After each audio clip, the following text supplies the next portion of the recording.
ये कहानी हमें एक ऐसी लड़की ने भेजी है जिसका आज भी अंग अंग तकलीफ से भरा हुआ है। उसे जब भी अपना गुजरा हुआ वो समय याद आता है तो उसके रोंगटे खड़े हो जाते हैं। जब उसने हमें ये कहानी बताई तो उसकी आंखों से लगातार आंसू निकल रहे थे। हमें उसकी कहानी सुनने के बाद यकीन नहीं हो रहा था कि इस समय में भी जहालत के नाम पर लोग क्या कुछ नहीं करते। हम आप लोगों को इस लड़की की कहानी उसी की जुबानी सुनाने जा रहे हैं। दोस्तों, कहानी में आगे बढ़ने से पहले अगर आपने हमारे चैनल को अभी तक सब्सक्राइब नहीं किया तो चैनल को सब्सक्राइब करें। वीडियो अच्छी लगी हो तो वीडियो को लाइक करें और हाँ, कमेंट करके हमें अपनी राय ज़रूर दें कि आपको हमारी कहानी कैसी लगी। मेरा नाम सोनिया है। मेरे मोबाइल की घंटी बजी। उस समय मैं अपनी क्लासेस में बिजी थी। जैसे ही फ्री हुई तो मैंने घर की कॉल देखी, फिर कॉल बैक की तो मेरी मम्मी ने मुझे एक ऐसी बात बताई जिसे सुनकर मेरे पैरों तले से ज़मीन निकल गई थी और मेरी आंखों से लगातार आंसू निकल रहे थे। इस दुनिया में मेरी एक ही तो बहन थी। मम्मी ने मुझे बताया था कि वो इस दुनिया को छोड़कर चली गई। उसकी मौत की खबर सुनकर तो जैसे मुझे बहुत रोना आया था। ऐसा लग रहा था जैसे मेरे शरीर से जान निकलती जा रही है। मैं अपनी बहन से बहुत प्यार करती थी। 3 साल पहले जब उसकी शादी हुई थी तो उसके विदा होने के बाद मैं बहुत उदास रहने लगी थी, क्योंकि हम दोनों बहनों की उम्र में ज़्यादा फर्क नहीं था और हम दोनों बहनें एक दूसरे के साथ बिल्कुल सहेलियों की तरह रहते थे। मेरी दीदी का नाम स्नेहा था। स्नेहा दीदी बहुत सुंदर थी। वैसे तो हम लोग गांव में रहते थे, मगर हमारे माता पिता पुरानी सोच रखने वालों में से नहीं थे। मुझे बचपन से ही पढ़ने लिखने का बहुत शौक था, इसलिए मैंने अपने गांव में रहकर इंटर तक की शिक्षा हासिल कर ली थी। मगर दीदी ज़्यादा पढ़ी लिखी नहीं थी। उनका पड़ोस वाले गांव से एक रिश्ता आया था। ऐसा नहीं था कि मेरे माता पिता ने उनकी शादी बहुत जल्दबाजी में कर दी थी। मेरे माता पिता को वो लड़का पसंद आया तो उन्होंने इसकी छानबीन निकाली। आसपास के लोगों से पता चला कि लड़का अच्छा है, बहुत मेहनती है और सबसे अच्छी बात यह है कि वो बहुत सीधा इंसान है, किसी से लड़ना झगड़ना भी नहीं जानता। घर में सिर्फ लड़के की माँ थी और उसकी एक बहन थी जिसकी शादी अभी पिछले महीने ही तो उन लोगों ने 100 किलोमीटर दूर एक गांव में कर दी थी। छोटा सा परिवार था जहां पर मेरी दीदी बहुत खुश रहती। उन लोगों का अपना ही बड़ा सा घर था। वो लोग अमीर थे। भगवान की कृपा से उन लोगों के घर में किसी चीज़ की कोई कमी नहीं थी। इस रिश्ते से इनकार करने का कोई मतलब बनता ही नहीं था। इसलिए मेरे माता पिता ने मेरी दीदी का रिश्ता उनके साथ तय कर दिया और फिर जल्दी उन दोनों की शादी भी हो गई थी। अपनी दीदी की शादी के समय मैं इंटर कंप्लीट कर चुकी थी और मैं बहुत खुश हो रही थी और साथ ही साथ दुखी भी थी। मगर फिर मैंने सोचा कि शादी हो जाने के बाद ऐसा तो नहीं होगा कि मेरी दीदी कभी ससुराल से वापस ही नहीं आएगी। मैं अपने जीजू से कहूँगी कि वो जल्दी जल्दी दीदी को हमारे यहाँ लेकर आ जाया करें। मगर शादी के बाद तो जैसे मेरी दीदी हमें याद भी नहीं करती थी। शादी के बाद काफ़ी लंबे समय तक मैंने उनका इंतज़ार किया था, मगर वो हमारे घर आती ही नहीं थी। एक बहन जिसके साथ मैंने अपना बचपन गुजारा था, उसी के साथ मैं जवान हुई थी और जब उसकी शादी हो गई तो पूरी तरह से उसका साथ मुझसे जुदा हो गया था। ये सब मेरे लिए बहुत दुख भरा था। मैं बहुत उदास रहने लगी थी। मैंने सोच लिया था कि मैं शहर जाकर अपनी पढ़ाई पूरी करूंगी और किसी काबिल बनूंगी। दीदी शादी के बाद पूरी तरह से बदल कर रह गई थी। वो तो कभी हमसे फ़ोन पर भी बात नहीं करती थी। एक बार मैं ज़बरदस्ती अपनी दीदी की ससुराल चली गई। ज़बरदस्ती इसलिए क्योंकि मेरे मम्मी पापा मुझे उनके घर जाने से रोक रहे थे। उनका कहना था कि अभी स्नेहा की शादी को हुआ ही कितना समय है, हमें उसके ही घर आने का इंतज़ार करना चाहिए। उनकी शादी को 5 महीने हो गए थे। भला मैं कब तक उनका इंतज़ार कर सकती थी। मुझे अब अपनी दीदी की फिक्र हो रही थी। जब मैं दीदी के घर गई तो घर का दरवाज़ा उनकी सास ने खोला था। वो मुझे देखकर बहुत खुश हुई थी। उन्होंने मुझे दीदी के कमरे में भेज दिया था और वो खुद भी मेरे पीछे पीछे चली आई थी। दीदी को देखने के बाद मुझे पता चला कि उनकी तो तबीयत खराब है और वो बिस्तर पर लेटी हुई थी। वो बड़ी कमज़ोर नज़र आ रही थी। मैं दीदी के करीब जाकर बैठ गई और उनसे उनकी तबीयत के बारे में पूछा कि आपको क्या हुआ है और क्या आपको हमारी याद नहीं आती। जब से आपकी शादी हुई है आप एक दिन के लिए भी हमसे मिलने नहीं आई हो। अभी दीदी कुछ बोलती, उनकी सास ने बीच में ही मेरी बात काटकर जवाब दिया कि बेटी, हम तो तुम्हारी बहन से बहुत कहते हैं कि अपने मायके चली जाओ, मगर ये यहाँ इतना खुश रहती है कि इसे तुम लोगों की याद ही नहीं आती। उनकी बात सुनकर मुझे बड़ी हैरानी हुई थी। क्या ससुराल में लड़कियाँ खुश रहती हैं तो अपने मायके वालों को भूल जाती हैं? मुझे अपनी दीदी से ऐसी उम्मीद बिल्कुल भी नहीं थी, मगर खुशी इस बात की थी कि मेरी दीदी अपनी ससुराल में खुश थी। यही मेरे लिए अच्छी बात थी। दीदी की सास ने मुझे बताया कि पिछले 2 दिन से तुम्हारी बहन को बुखार आ रहा है, उसका इलाज चल रहा है, वो ठीक हो जाएगी। जरा सा मौसम का बुखार है। दीदी की सास तो बहुत अच्छी औरत थी, वो उनको बिस्तर से उठने भी नहीं दे रही थी, जिससे साफ नजर आ रहा था कि वो अपनी बहू से बहुत प्यार करती है। मगर दीदी तो मुझे देखकर ऐसे बिहेव कर रही थी जैसे उनका मुझसे बात करने का कोई मन ही नहीं कर रहा हो। बस उन्होंने मुझे मम्मी पापा से रिलेटेड 1-2 सवाल पूछे और उसके बाद वो खामोश हो गई। उनकी सास ने खुद ही मेरे लिए चाय नाश्ता बनाया और थोड़ी देर में उनके घर बैठने के बाद अपने घर को वापस आ गई थी। दीदी को देखने के बाद मुझे तसल्ली हो गई थी। उनकी सास ने कहा था कि 1-2 दिन में इसकी तबीयत ठीक हो जाएगी तो ये तुम्हारे जीजू के साथ तुम्हारे यहाँ चक्कर लगा लेगी। आजकल मौसम की वजह से वायरल बुखार लोगों में बहुत तेजी से फैल रहा है। वही बुखार मेरी दीदी को भी आया था, तभी तो वो इतनी कमजोर हो गई थी। उसके बाद दीदी एक बार अपने पति के साथ हमारे घर तो आई थी, मगर एक बात बड़ी ही अजीब थी कि जीजू उन्हें अपने साथ लेकर आए और अपने साथ ही वापस लेकर चले गए थे। उनके होते हुए दीदी हमसे ज्यादा बात भी नहीं कर रही थी। मुझे तो ऐसा लगता था कि जैसे वो अपनी शादी के बाद बहुत घमंडी हो गई है।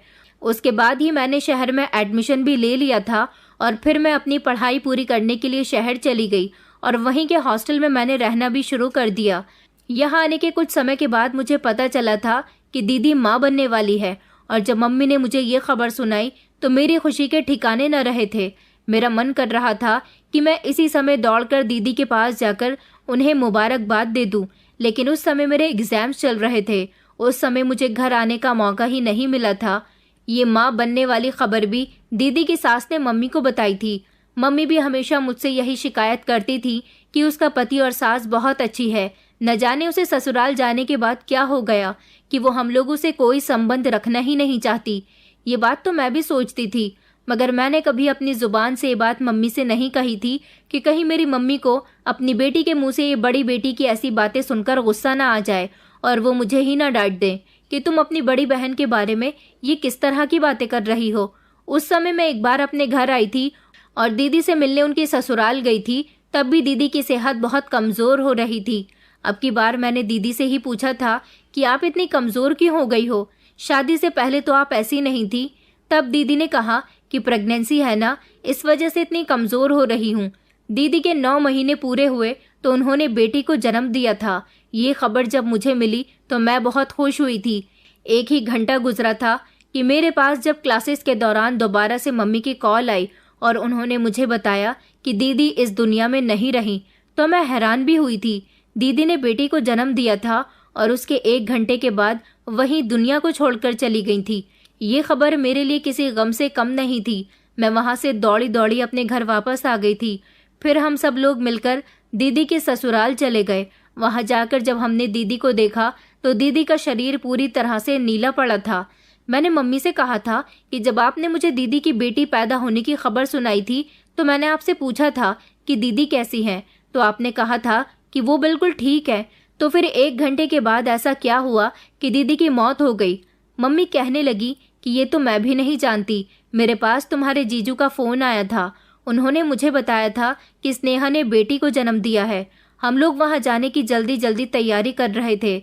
अब बेटी के ससुराल में पहला बच्चा आया था तो हम उसके ससुराल खाली हाथ तो नहीं जा सकते थे ना, इसलिए थोड़े से सामान का बंदोबस्त कर रहे थे कि बच्चे के लिए कुछ कपड़े वगैरह खरीद कर ले जा सके। हम लोग बाजार में थे जब दोबारा से तुम्हारे जीजा जी का फ़ोन आया और उन्होंने कहा कि जल्द से जल्द यहाँ पर आ जाइए, एक इमरजेंसी हो गई है। हम जल्दी से यहाँ आए तो देखा कि तुम्हारी दीदी कोई हरकत नहीं कर रही है। ये कहकर मम्मी फूट फूट कर रोने लगी थी। मेरी बहन का अंतिम संस्कार हो गया था।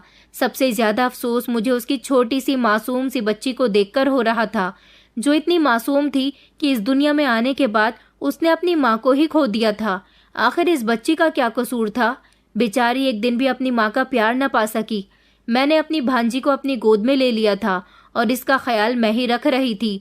2-3 दिन तक वो मेरे साथ रही तो उसे मेरी ही गोद की आदत हो गई थी, लेकिन मैं उसके साथ ज्यादा समय नहीं गुजार सकती थी। मुझे वापस अपने कॉलेज जाना था और फिर दीदी का गम दिल से कुछ हल्का हुआ तो मैं अपने कॉलेज आ गई थी। मगर यहाँ मुझे बार बार अपनी दीदी की याद आ रही थी और उनकी बेटी की बहुत फिक्र हो रही थी। इसलिए मम्मी से कॉल करके उनकी बेटी के बारे में पता किया तो उन्होंने यही बताया कि इसे तुम्हारी आदत हो गई है, ये किसी के पास गोद में जाती ही नहीं है, बस रोती रहती है। मम्मी की बात सुनकर तो मैं और भी ज़्यादा परेशान हो गई थी। उस बच्ची के रोने से मैं तड़प उठती थी। मम्मी ने मुझे बताया था कि दीदी की सास और उनके पति भी इस बच्ची की वजह से बहुत परेशान हो गए। मैं अपना सब कुछ छोड़कर फौरन ही गांव वापस आ गई थी। मैंने उसको गोद में लिया, अपने सीने से लगाया तो वो मेरे साथ कुछ ठीक हुई थी और अब वो ज़्यादा तंग भी नहीं कर रही थी। उसको अपनी माँ की गोद नहीं मिली थी और सबसे ज़्यादा उसे मेरी गोद की आदत हो गई थी, इसलिए वो मुझे ही अपनी माँ समझ रही थी। मैं उसका बहुत ख्याल रखती थी और उसे मैं अपने घर ही लेकर आ गई थी। मेरे आने से जीजू ने बच्ची का नामकरण भी कर दिया था। उन्होंने उसका नाम खुशी रखा था। वो बिल्कुल मेरी दीदी की तरह प्यारी सी थी। एक दिन जीजू और उनकी माँ हमारे घर आए थे। वो लोग खुशी से मिलने के लिए आए थे और खुशी को अपने साथ भी ले जाना चाहते थे। मम्मी ने कहा, लेकिन वो आपके घर चली जाएगी तो आप लोग परेशान होंगे और इसकी भी तबीयत पहले की तरह खराब हो जाएगी। यहाँ तो सोनिया भी है इसका ख्याल रखने वाली, वहाँ इसका ख्याल आप लोग कैसे रखेंगे? दीदी की सास ने अपना उदास सा चेहरा बना लिया था और उन्होंने मेरे मम्मी पापा के सामने हाथ जोड़कर कहा कि आज मैं आपके पास बड़ी उम्मीद से आई हूँ। आप लोगों से एक विनती करना चाहती हूँ। मुझे उम्मीद है आप लोग मुझे निराश नहीं करेंगे। हम में से कोई भी उनकी बात का मतलब नहीं समझा था, मगर आगे जो उन्होंने बात कही उसे सुनकर घर में किसी को हैरानी हुई हो या नहीं, मगर मुझे बड़ी हैरानी हुई थी।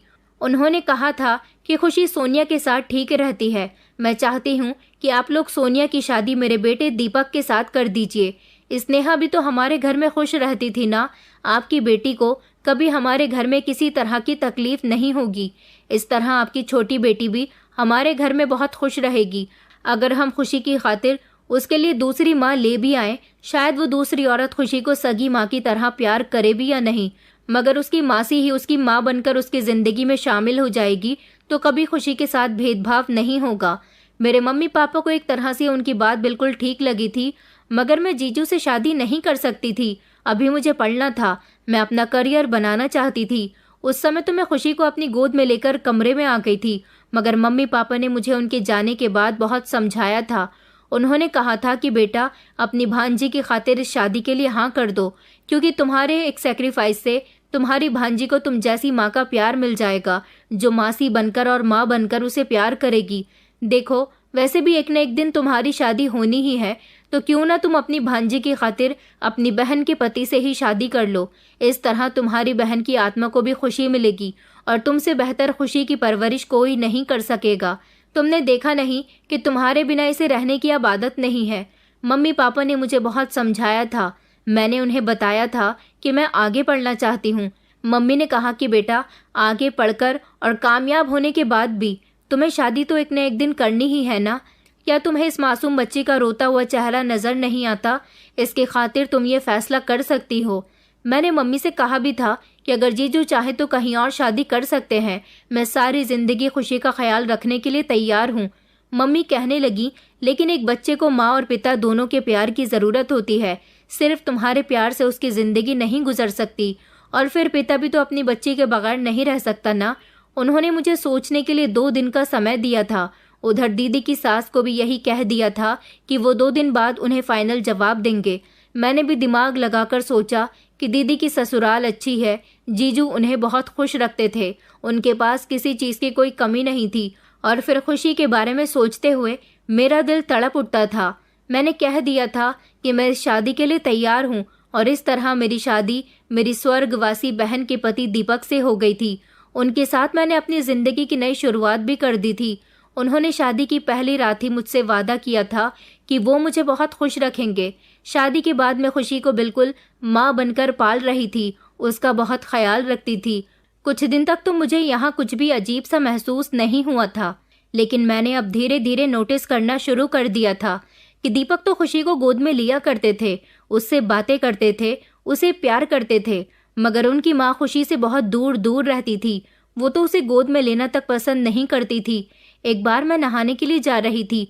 उस दिन खुशी की तबीयत ठीक नहीं थी, वो बहुत परेशान कर रही थी। मैंने अपनी सास से कहा कि माँ, आप इसे थोड़ी देर के लिए अपनी गोद में लेकर बैठ जाइए, शायद ये आपके पास चुप हो जाए। मैं बस अभी 5 मिनट में नहाकर आती हूँ, उसके बाद इसे मैं संभाल लूंगी। मेरी बात सुनकर तो उन्होंने इस तरह से मुंह बिगाड़ा जैसे वो उनकी पोती नहीं बल्कि उनके लिए कोई गैर है। उनकी ऐसी हरकत पर मुझे बहुत गुस्सा आया था। उन्होंने मुझसे कहा कि ना बाबा ना, मैं इस मनहूस को गोद में नहीं लूंगी जो इस दुनिया में आते ही अपनी माँ को खा गई। उनकी इस बात ने मेरा दिल दुखा दिया था कि इस बच्ची ने अपनी माँ को खाया था। अपनी ही माँ की मौत का कारण ये बच्ची कैसे हो सकती है। उस दिन के बाद से ही मेरी सास ने मुझे अपने रंग दिखाने शुरू कर दिए थे। धीरे धीरे उनकी हकीकत मुझ पर अब खुलने लगी थी। मेरी शादी को लगभग 6 महीने गुजर गए थे। उनका बिहेवियर शादी से पहले मैंने जितना अच्छा देखा था, शादी के बाद उनका बिहेवियर बिल्कुल भी अच्छा नहीं रहता था। मेरी सास शादी के 2 महीने गुजरते ही मुझसे बार बार पूछती थी कि अभी तुम गर्भवती हुई या नहीं। जब मैं गर्भवती होती तभी तो उन्हें बताती ना। जब मैं गर्भवती थी ही नहीं तो उन्हें झूठ तो नहीं बोल सकती थी। हर महीने वो मेरा दिमाग खराब कर दिया करती थी मुझसे इस बारे में पूछ पूछ कर। वैसे तो मैं भी नहीं चाहती थी कि अभी मेरे पास बच्चा आ जाए, क्योंकि मेरे पास पहले ही खुशी थी, इसलिए मुझे घर में बच्चों की कमी महसूस नहीं होती थी। खुशी भी तो मेरी बेटी ही थी, मगर मेरी सास का कहना था कि उन्हें पोता चाहिए और वो भी जल्द से जल्द मैं उन्हें पोता पैदा करके दूं। मगर ऐसे कैसे हो सकता था? उनके कहने से तो मैं उन्हें पोता लाकर नहीं दे सकती थी, मगर उनके ऐसे रूप को देखकर मुझे बड़ी हैरानी हुई थी। वो मुझसे घर के सारे काम करवाया करती थी और खुशी की देखभाल करना भी मेरी ही जिम्मेदारी होती थी। एक बार मेरी तबीयत खराब हो गई। मैंने दीपक से कहा कि मुझे डॉक्टर के पास लेकर चलिए, तो मेरी सास तभी हमारे कमरे में आ गई और दीपक से कहने लगी कि कोई ज़रूरत नहीं है इसे डॉक्टर के पास ले जाने की। तुम जानते हो कि हमारे यहाँ डॉक्टर को दिखाने का रिवाज नहीं है। मैं अभी बाबा जी के पास जाती हूँ और वहाँ से तुम्हारे लिए कोई ताबीज़ ले आती हूँ। उस ताबीज़ को पहनोगी तो ठीक हो जाओगी। अपनी सास की ये बात सुनकर मैं चौंक गई थी कि इस सदी में भी कैसी मनगढ़ंत बातें कर रही थी। मैंने दीपक से कहा कि मुझे बुखार हो रहा है, मेरा बुखार क्या उस बाबा के तावीज़ से ठीक हो जाएगा? मेरी सास जोर से चिल्लाई और कहने लगी कि तू खड़ा हुआ क्या देख रहा है दीपक? तेरी पत्नी मुझसे जुबान लड़ा रही है। अभी और इसी समय अपनी पत्नी के मुंह पर एक थप्पड़ मार दे। मैंने झट से दीपक की तरफ देखा। क्या वो अपनी माँ का कहना मानते या फिर वो मेरी तरफ से बोलने वाले थे?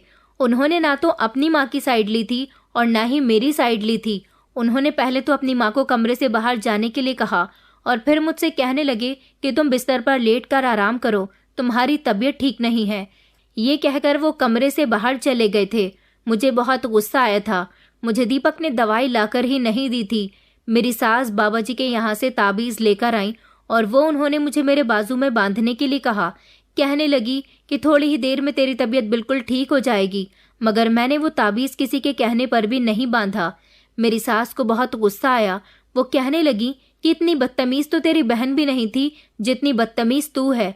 मैं उससे जैसा कहा करती थी वो वैसा ही कर लिया करती थी। घर के सारे काम वो इतनी फुर्ती के साथ करती थी कि कभी उसने मुझे किसी चीज़ की परेशानी नहीं होने दी थी। और तू है कि हमेशा उसकी बेटी में लगी रहती है। मैंने कहा, आप ये कैसी बातें कर रही हैं? खुशी से आखिर आपको इतनी जलन क्यों होती है? वो आपकी पोती है। उन्होंने मेरी इस बात पर कहा कि मुझे पोता चाहिए था, मगर तेरी बहन इस मनहूस को हमारे हवाले छोड़कर मर गई। मुझे उनकी बात पर बहुत गुस्सा आया। मैं खामोशी से उनकी सारी बातें बर्दाश्त कर गई। आखिर उनकी शिकायत करती भी तो किससे? उनके बेटे से, जिसको भी उन्होंने अपने काबू में किया हुआ था। काफ़ी दिनों तक मैं बुखार में तपती रही थी। मेरे अंदर बहुत कमज़ोरी आ गई थी, मगर मेरा डॉक्टर से इलाज नहीं करवाया गया। एक दिन दीपक ने मेरी हालत देखी तो वो मुझे शॉपिंग करने के बहाने मुझे डॉक्टर के पास ले गए थे। मैं जब वहाँ से दवाई लेकर आई तो वो दवाई मेरी सास ने देख ली थी, जिस पर उन्होंने बहुत हंगामा किया था और वो मुझसे कहने लगी कि तू शॉपिंग करने गई थी या मेरे बेटे के साथ डॉक्टरों में फिजूल के पैसे उड़ाने गई थी। उन्होंने मेरे हाथ से दवाई लेकर फेंक दी और वो कहने लगी कि अगर तू बाबा जी का दिया हुआ ताबीज़ नहीं पहनेगी तो ये दवाई भी नहीं खाएगी। मेरी सास सच में बहुत बुरी औरत थी। मैं अपनी सास को हर बात पर जवाब दे दिया करती थी, क्योंकि मैं बर्दाश्त करने वालों में से नहीं थी। मैंने कई बार दीपक से अपने मायके जाने के लिए भी कहा था। अजीब बात ये थी कि ना तो दीपक मुझे मेरे मायके लेकर जाते थे और ना ही मेरी सास मुझे घर से निकलने की परमिशन देती थी। ऐसा इसलिए था क्योंकि मेरी सास नहीं चाहती थी कि मैं अपने मायके वालों से मिलूं और उनको सारी हकीकत पता चल जाए।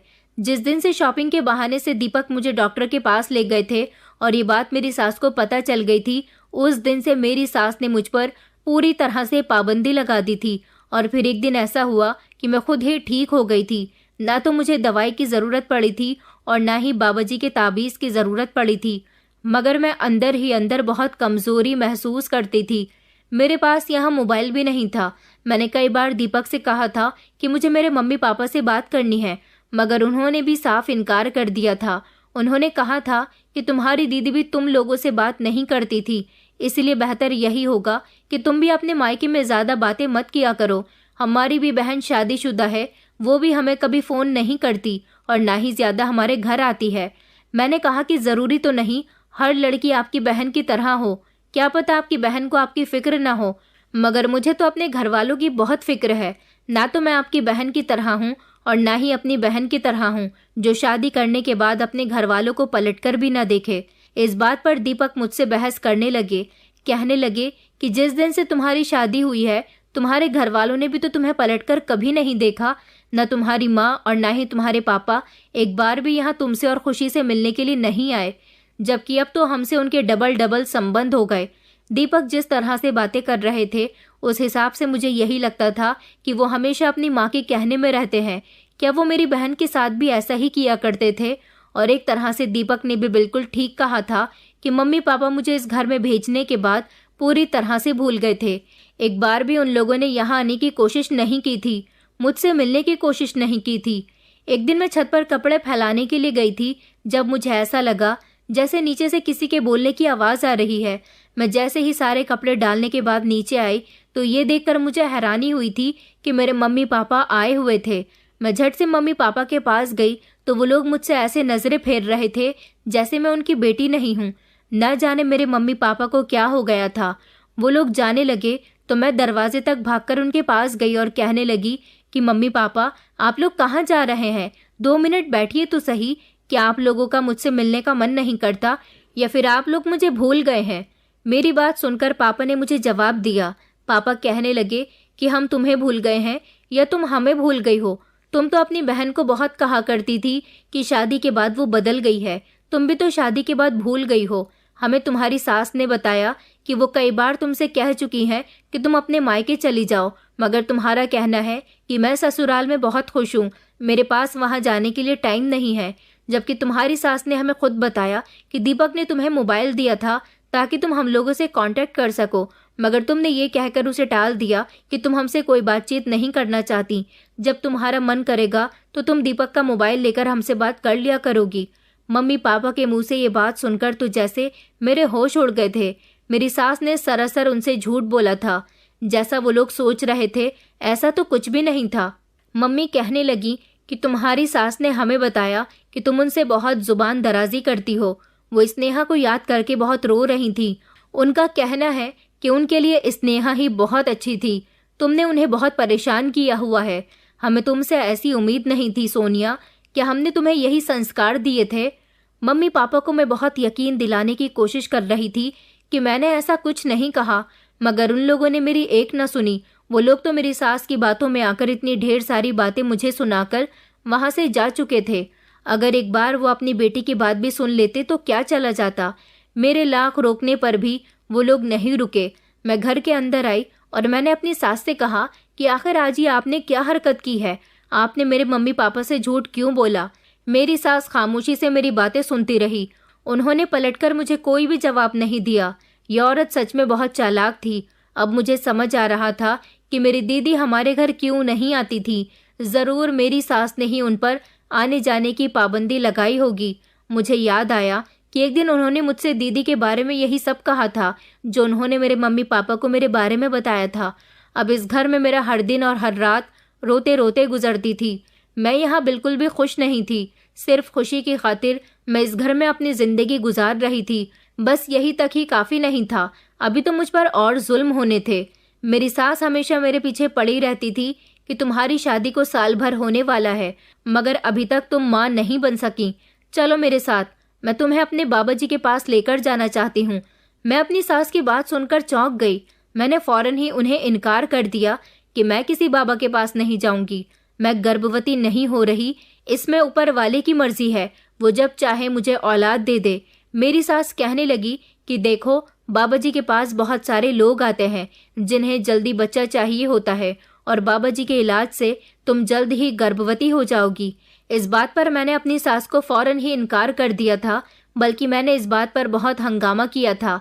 मैंने दीपक से भी बोल दिया था कि मैं इन मनगढ़ंत बातों को नहीं मानती। मैं कभी भी तुम्हारी माँ के साथ बाबा जी के पास नहीं जाऊंगी। दीपक कहने लगे कि माँ भी तो तुम्हारे भले के बारे में ही सोच रही है, वो तुम्हारा भला चाहती है, तभी बाबा जी के पास लेकर जा रही है। तुम माँ के साथ चली क्यों नहीं जाती? जल्द ही तुम बच्चे की माँ बन जाओगी।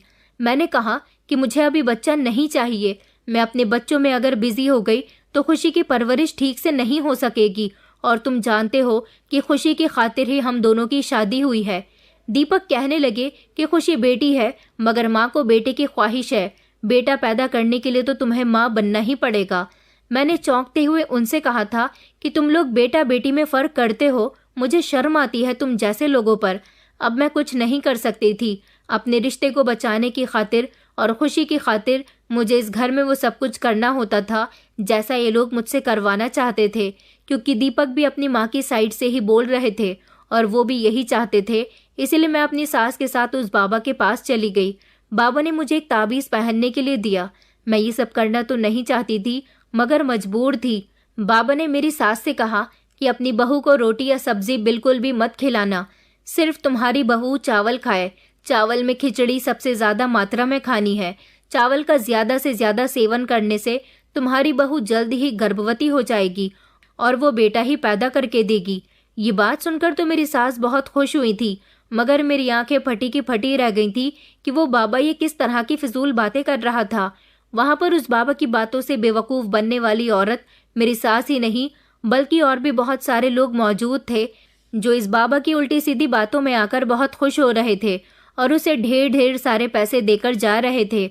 घर आने के बाद मेरी सास ने मुझे सख्ती से मना कर दिया था कि तुम्हें रोटी का और सब्जी का सेवन बिल्कुल भी नहीं करना।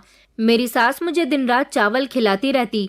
मेरा शरीर धीरे धीरे आलसी होता जा रहा था। मेरा कुछ भी करने को मन नहीं करता था। हर हफ्ते बाबा जी के पास मेरी सास मुझे लेकर जाती थी और हर हफ्ते ही बाबा एक नया टोटका करने के लिए बताता था। अब की बार उन्होंने कहा था कि चावल खाने के साथ साथ मुझे कोयला खाने के लिए भी बोलते थे। काले काले कोयले खाते खाते मेरा मुंह हमेशा काला रहने लगा था। मैं इस बाबा के अनटोटे टोटकों से बहुत परेशान हो गई थी, मगर इस घर में कोई भी मेरी बात सुनने वाला नहीं था। खुशी को भी अब मुझसे संभाला नहीं जाता था। वो बेचारी सारा सारा दिन रोती रहती थी और मेरी हालत तो ऐसी हो गई थी जैसे मैं बहुत मोटी होती जा रही हूँ। मेरा शरीर फूलता चला जा रहा था। शरीर के साथ साथ मेरा पेट भी धीरे धीरे निकलने लगा था। इस बात से मेरी सास ने आइडिया लगा लिया कि मैं प्रेग्नेंट होने लगी हूँ, मगर मुझे तो ऐसा कुछ भी महसूस नहीं होता था। ज़्यादा चावल खाने की वजह से मेरे पेट के अंदरूनी हिस्से में बहुत ज़्यादा सूजन आ गई थी, जिसकी वजह से मुझे बहुत दिक्कत हो रही थी और मेरी सास को लगता था कि मैं गर्भवती हो गई हूँ। अब मेरी इतनी भी हिम्मत नहीं थी कि मैं बिस्तर से उठ सकूं। मैंने अपनी सास से बोला था कि मुझे बहुत परेशानी होने लगी है। मेरी सास बहुत खुश रहने लगी थी। उन्हें लगता था कि मैं गर्भवती हूँ, इसलिए वो मेरी अब हर बात मानने लगी थी और दीपक भी बहुत खुश रहने लगा था। लेकिन इस बीच बेचारे खुशी की कंडीशन बहुत ख़राब हो रही थी। मुझे आराम मिल जाए इसलिए मेरी सास बाबा के पास चली गई थी। अब की बार जब वो घर आई और जो चीज़ लेकर आई थी उसे देखकर तो मेरे पैरों तले से ज़मीन निकल गई थी। मैं अभी तक अपनी सास के कहने के मुताबिक चल रही थी क्योंकि उन्हें बच्चा चाहिए था, लेकिन अब जो वो मुझसे करवाना चाहती थी इसके लिए मैं क्या कोई भी औरत तैयार नहीं होती। मेरी सास को बाबा ने इस बार मकड़ियाँ दी थी। जी हाँ, मैं बिल्कुल ठीक कह रही हूँ और आप लोग भी बिल्कुल ठीक सुन रहे हैं। मकड़ियाँ, जंगली मकड़ियाँ जो बहुत खतरनाक होती हैं और जहरीली होती हैं। उस बाबा ने मेरी सास को जंगली मकड़ियाँ दी थी और उनसे कहा था कि इन मकड़ियों को कपड़े में लपेटकर अपनी बहू के पेट से बांध देना। इससे ये असर होगा कि तुम्हारी बहू के पेट में अगर बेटी हुई तो वो बेटे का रूप धारण कर लेगी। इससे गारंटी से वो बेटे की ही माँ बनेगी। मैं इन लोगों को समझा समझा कर थक गई थी कि वो बाबा आप लोगों को बेवकूफ़ बना रहा है, मगर कोई भी मेरी बात सुनने के लिए तैयार नहीं था। मेरी हालत बहुत ख़राब हो गई थी।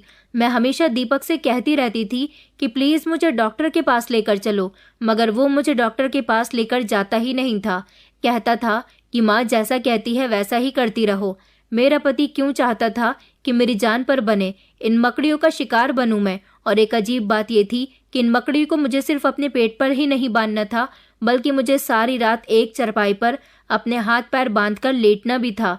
बाबा ने बताया था कि मुझ पर किसी गलत चीज़ का गंदा साया है जो मुझे बेटे की माँ बनने नहीं दे सकता। मैं बेटे की माँ तब बन सकूंगी जब मेरे शरीर से वो गंदा साया खत्म होगा।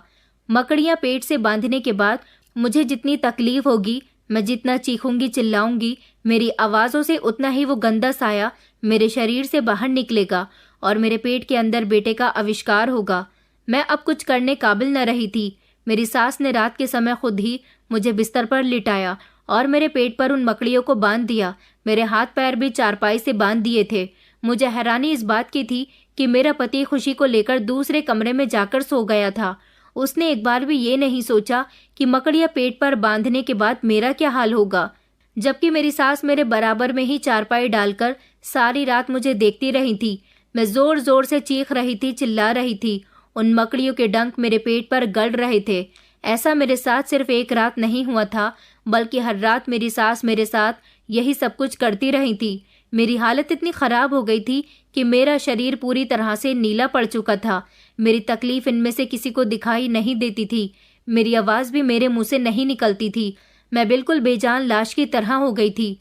रात के समय मेरी चीखें इतनी तेज़ होती थी कि आसपास के लोग मेरी सास को कहते थे कि आखिर कौन चिल्ला रहा है। मेरी सास उनसे झूठ बोल दिया करती थी कि आवाज़ें हमारे घर से नहीं आ रही, मगर उन्हें कौन बताता कि मेरे साथ इस घर में क्या हो रहा है। मैं चाहकर भी अपने आप को नहीं बचा पा रही थी। पढ़ी लिखी समझदार होने के बावजूद भी मैं इन लोगों की मनगढ़ंत हरकतों का शिकार हो रही थी। मेरी तकलीफ का अंदाज़ा कोई नहीं लगा सकता था। वक्त गुजरता जा रहा था और मैं धीरे धीरे मौत के करीब होती जा रही थी। एक दिन मेरी हालत बहुत ख़राब हो गई थी। मुझे खून की उल्टियाँ आने लगी थी। मेरा शरीर कोई हरकत नहीं कर रहा था।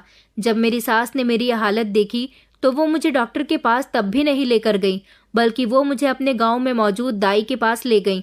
उस औरत ने जब मुझे देखा तो मेरी सास को बताया कि तुम्हारी बहू की हालत तो बहुत ख़राब है। उसका शरीर पूरी तरह से नीला पड़ चुका है। उसे तो मेरा छूने का भी मन नहीं कर रहा। देखो, मेरा मन नहीं मानता कि तुम्हारी बहू ठीक है, इसकी हालत बहुत ख़राब है। मेरी मानो तो इसे डॉक्टर के पास ले जाओ, क्योंकि इसको कोई अजीब सी बीमारी है जिसका इलाज मैं नहीं कर सकती। ऐसा लगता है जैसे इसके शरीर में किसी तरह का जहर फैला हुआ है और इसके पेट का हिस्सा तो पूरी तरह से खराब हो चुका है। इसके पेट पर इतने निशान हैं कि मेरे तो होश ही उड़ गए। मेरी सास ने कहा, ये तू कैसी बातें कर रही है? तू तो गर्भवती औरतों का चेकअप करती है ना? देख और बता कि मेरी बहू की डिलीवरी में कितना समय रह गया है। मैं कब तक दादी बनूंगी? उस दाई ने कहा कि ना बाबा ना, मैं तुम्हारी बहू को हाथ नहीं लगाऊंगी। तुम्हारी बहू को देखकर ऐसा लगता है जैसे उसे बहुत खतरनाक बीमारी है। उसके तो पूरे शरीर पर जहर फैला हुआ है। मैं उसे छू भी नहीं सकती। कहीं ऐसा ना हो कि उसके शरीर का जहर मेरे शरीर पर लग जाए और मैं भी उसके जैसी किसी बीमारी का शिकार बन जाऊं। मेरी सास कहने लगी कि तू कैसी पागलों वाली बातें कर रही है। मैं बेहोशी की हालत में उन लोगों के सामने पड़ी हुई थी, मगर मुझे सारी आवाज़ें आ रही थी कि वो आपस में क्या बातें कर रही थी। जब उस दाई ने मेरी सास से कहा कि देखो, इससे पहले कि तुम्हारी पहले वाली बहू की तरह ये वाली बहू भी इस दुनिया को छोड़कर चली जाए, तुम इसे डॉक्टर के यहाँ दिखा दो, क्योंकि पहले वाली बहू की कंडीशन भी बहुत ख़राब थी। उसके डिलीवरी के समय में भी मैंने तुमसे कहा था कि तुम्हारी बहू की तबीयत ठीक नहीं है, इसे शहर के डॉक्टर के पास ले जाओ, लेकिन तुम नहीं मानी। और मैंने तुम्हें ये भी बता दिया था कि बच्चा या माँ में से किसी एक की जान जा सकती है, मगर तुमने कहा कि तुम्हें अपनी बहू से कोई लगाव नहीं है, तुम्हें तो सिर्फ बच्चे से प्यार है। तुम्हारी वजह से ही उस लड़की की जान गई थी। क्या तुम अभी भी यही चाहती हो कि ये लड़की भी इस दुनिया से चली जाए? तुम चाहती तो अपनी बहू को भी बचा सकती थी, मगर तुम्हें बच्चे से मोहब्बत थी। तुमने अपनी बहू को नहीं बचाया।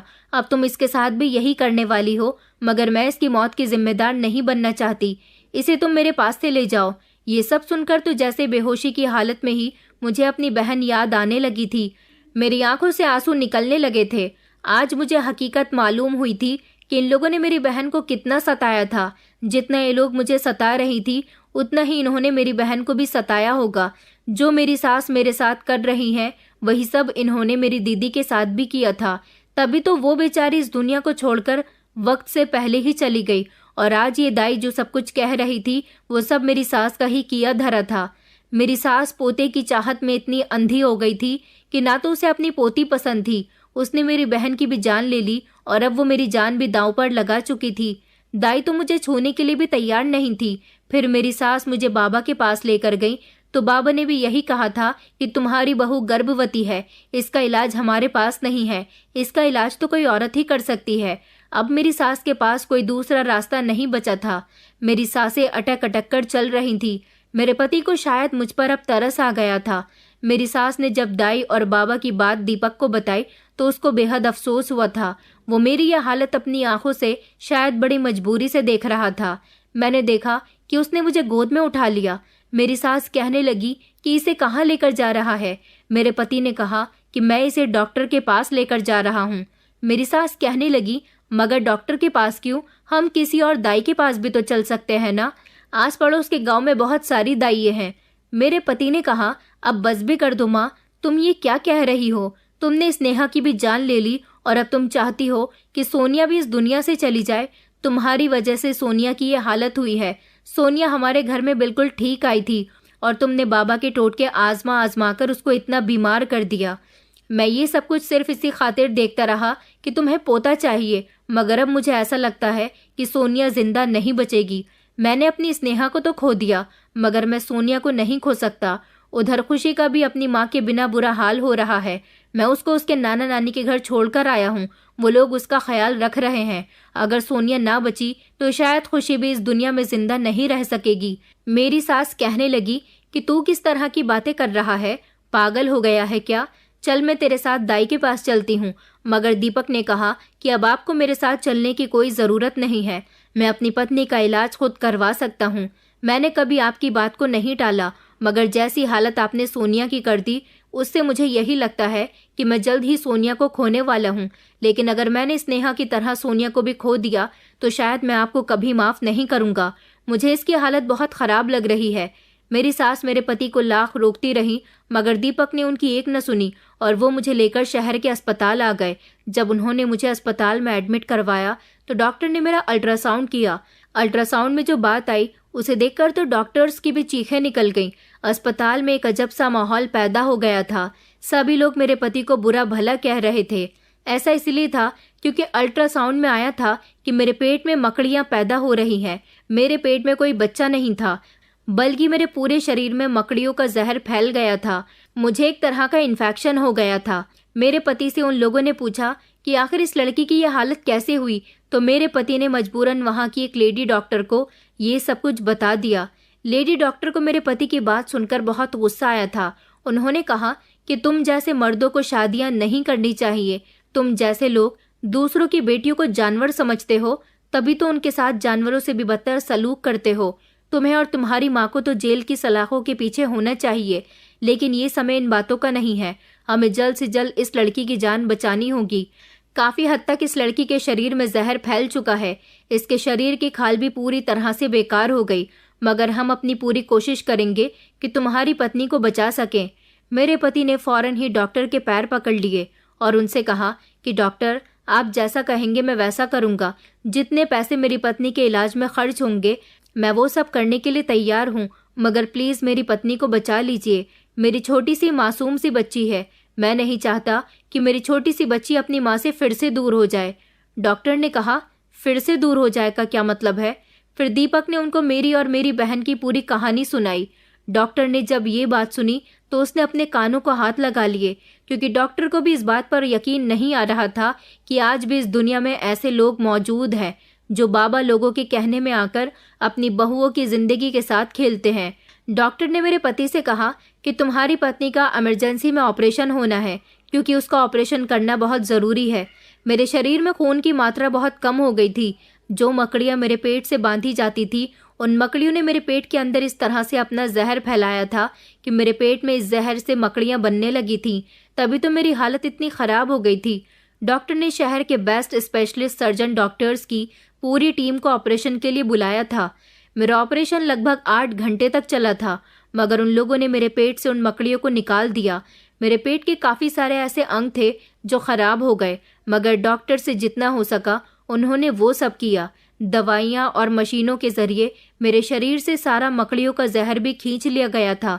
लगभग 1 हफ्ते बाद मुझे होश आया था, मगर मैं बच गई थी। मेरे पति ने मेरे इलाज पर बहुत पैसा खर्च किया था। इतना पैसा खर्च किया था तभी तो मैं बच गई थी। अगर मेरा ऑपरेशन सही समय पर ना होता और मैं ना बचती तो शायद मैं आज आप लोगों को अपनी ही दुख भरी कहानी ना सुना रही होती।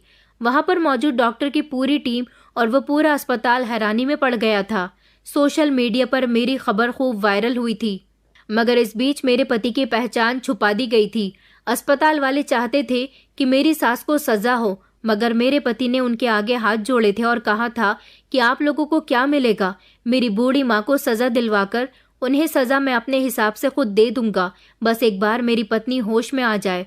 अगर वो चाहेगी कि मेरी माँ को पुलिस के हवाले कर देना चाहिए तो मैं खुशी खुशी अपनी माँ को पुलिस के हवाले कर दूंगा, क्योंकि सच में मेरी माँ ने सोनिया के साथ बहुत गलत किया।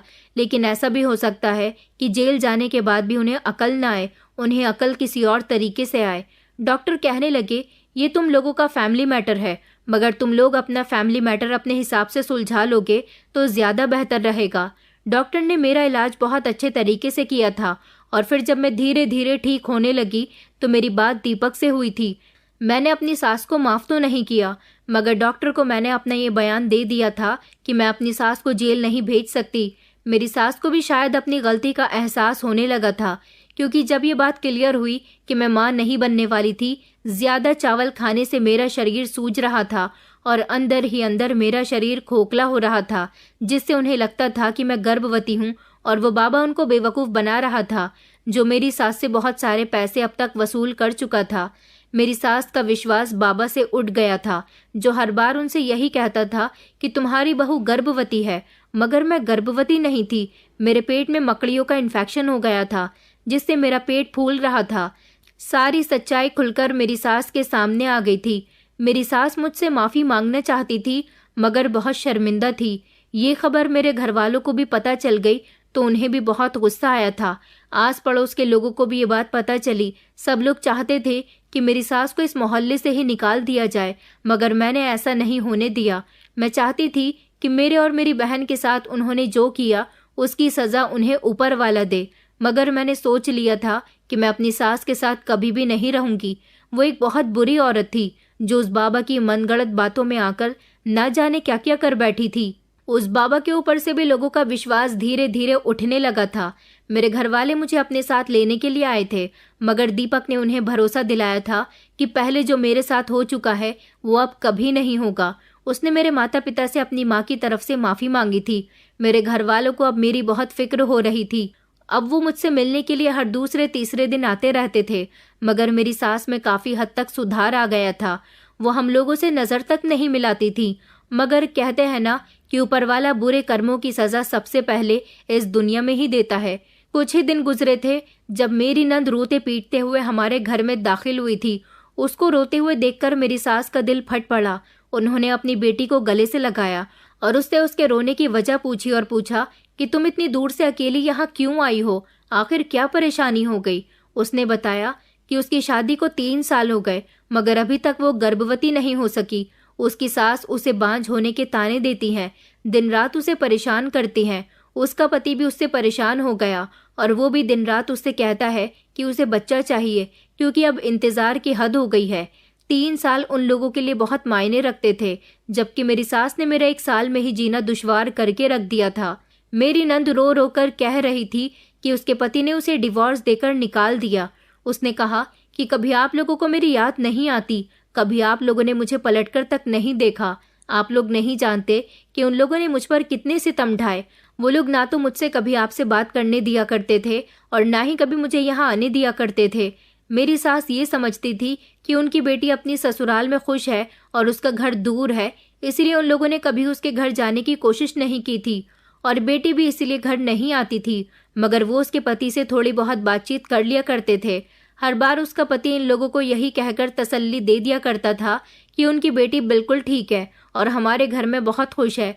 मगर आज जब उन्होंने अपनी बेटी की हालत 3 साल बाद देखी तो उन लोगों की आंखें तो फटी की फटी रह गई थी। मेरी सास का दिल अपनी बेटी की हालत देखकर बहुत दुखा था। उनकी बेटी तलाक लेकर इस घर में आ गई थी, मगर वो 3 साल से ना जाने कितनी परेशानियां झेल रही थी। अब मेरी सास को एहसास हुआ था कि उन्होंने अपनी दोनों बहुओं को किस तरह से परेशान किया था, किस तरह से वो मेरी जान जोखिम में डाल चुकी थी और मेरी बहन की तो जान भी उनकी वजह से ही गई थी। मेरी सास मेरे पैरों में गिरकर फूट फूट कर रोने लगी और माफ़ी मांगने लगी। उन्होंने मेरे पति से भी बहुत माफ़ी मांगी थी। जब मेरी नंद को पूरी बात पता चली तो उसे अपनी माँ पर बहुत गुस्सा आया था।